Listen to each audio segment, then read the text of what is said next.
Robin, let's go back to the good old days, right? When we were studying, we'd have the brown bag lunches, right? Recruiters would come to the campus and then sell you why you should work for them, right?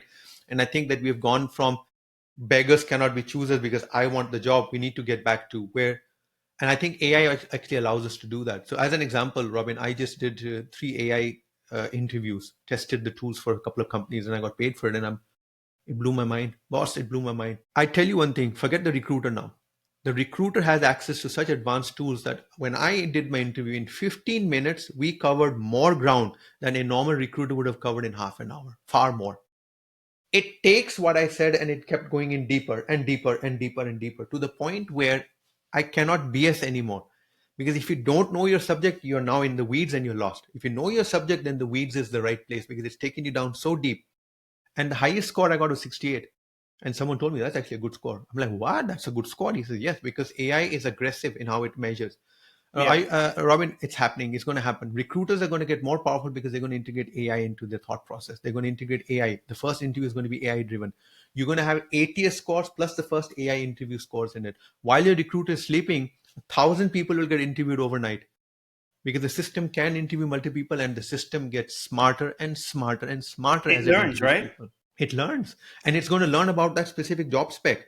So I do like this human intervention, which is the company is selling to someone. Absolutely. Is the Absolutely. mindset ready for that? But I do believe AI can help in that a lot.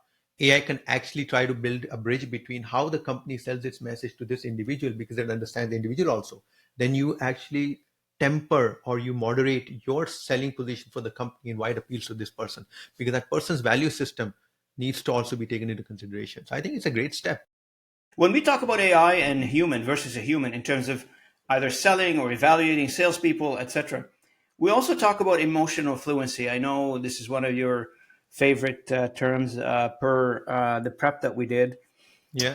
What's the definition of emotional fluency in this case? I know there's the human element, but I'd like to get your feedback on that one. It, Robin, it's pretty simple. We use these words consultative selling, we use this word trusted advisor. And successful salespeople, those 25% rock stars that we spoke about earlier, there's one thing about them. They have mastered the context of the conversation with the customer. They've mastered curiosity. They know how to ask the right questions. And they also know how to hold the room because they regulate the way that they communicate and they regulate the temperature in that room. And that can not be done by AI. Those three things, context setting, curiosity, how to ask the right questions. Now, yes, AI can go through a mechanical process and can get better at it. But AI is not there in the room with you at that point. At that point, it's you yourself. The judgment. As long as judgment remains with the salesperson, that's why that emotional fluency remains with the salesperson to close the deal.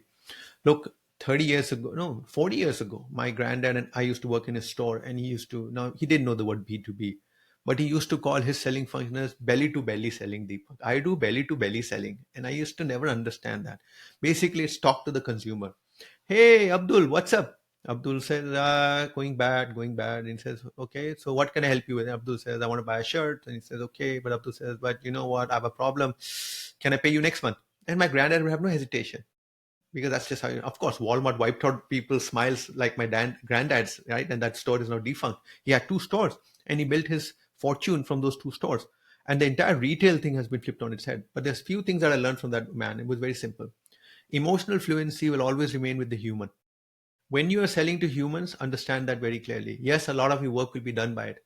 And I can predict one more thing. And this, Robin, is upsets a lot of people when I say this. You're not going to lose your job to AI, Mr. Salesperson. You're going to lose your job to another salesperson who's using AI. Be ready Absolutely. for That's it.